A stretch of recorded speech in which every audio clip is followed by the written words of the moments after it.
Hey guys, this is Noah back with my Dev 3 video on a automated helper documentation system for engineering ros2 projects. So today I'm going to walk you through the main function, then walk back into the actual function of the bar. So you start with the main, so while true, we try while true. So we import the workspace name you want, ros2 workspace, and then it finds the workspace, and then in the background it sources all the source files you have in there, plus it ignores the running files like install, log, and the git files. So it reads it, and then after that, it asks you whether to input what mode you want. So there's two inputs, so 1 and 2. So it will ask you for that. So 1 is the workbook analysis, and 2 is the file logbook. So if the choice equals 2, it will print all the files within that workspace you can choose. So it will ask you to input which logbook file you were filling in. So the logbook files are these.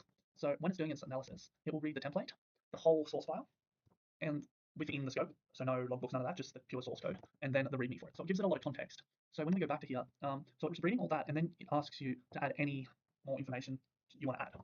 Then it builds its prompts. So it takes the target files, the file context, the extra information, and then the README, and it creates a prompt to send to ChatGPT. So you can see here, there's a function up above that creates the prompt for the AI and what model it's using, how creative it can be by setting to, and it sends the prompt, and then it will generate a report here. So if you, and then else, if you put it 1, oh no, then sorry, my bad. It asks you if you want to append it, and if so, it will append it with this and then print successful. But however, if you press 1, it analyzes the whole work structure to give the engineer or whoever's looking at the whole source file a quick understanding and a brief. So it sends it to the AI with just all the file content, which is allowed, and then it will print the analysis, and if not, it will press invalid choice. And then if that happens, it quits. So I haven't put it in the loop. However, if it is successful, it asks again to go through the process. If not, you just hit no and it will break. So going back up to the top, I will start with the Send AI. So we're using the ChatGPT 4.0 model. That can be upgraded, but I just found for the cost and speed, it's a fantastic model. There's 2 roles, the system and then the context. So the content comes for the user. So I just gave it you're a technical technician, fill the templates using only the provided code. Do not hallucinate. So we set the temperature so it acts as a scientific mind, not a creative. So going down to the automated file, not automated, but a file system that helps you just put in the file name and source them all. So it checks the candidate, which is the workspace you've inputted. So it checks for the source file, and then it will return just the source file. And then the next check is within the source file, it will ignore all these files, and then we're hopping down to the logbook filter prompt. So this is just helping it get the README file from each of those that I showed you before. So you can put in the README, it will automatically split it and find the README. So this is done all behind the scenes. And then this here is building the actual prompt. So it just pieces all this information together into a prompt that sends it back up to the AI, send to AI. So this is probably the most important layout for the prompt. So output, mandatory, this is like the mandatory output. So your response must begin with the title in the following format, descriptive, summary. So then the README section, so we follow that template.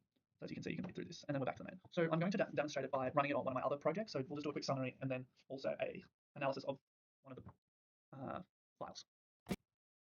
So now getting onto the demonstration. So first we need to go Python ask.py. So I'm going to enter ros2 -ws Python. So it's just one of the projects previously that I have uploaded. So I'm going to do a workspace analysis. So it's analyzing the workspace currently. And in the meantime, you need to open up a Python virtual container and then put your API key, which I connect to ChatGPT. So I will do that I will follow the steps. I'll put that in the description. So as you can see, it's summarized this one, blah, blah, blah. Then I say no. Oh, I mean, yes, I'll process another one. I'll do ros2 -ws Python. So I am going to fill in the logbook this time. So as you can see, all we need to do is, I'm just going to copy this one. I haven't looked at it, so and I've already done this, so I'll say nothing. So it's just analyzing all the README files and the whole source code. So as you can see, it has created it in the format we showed before.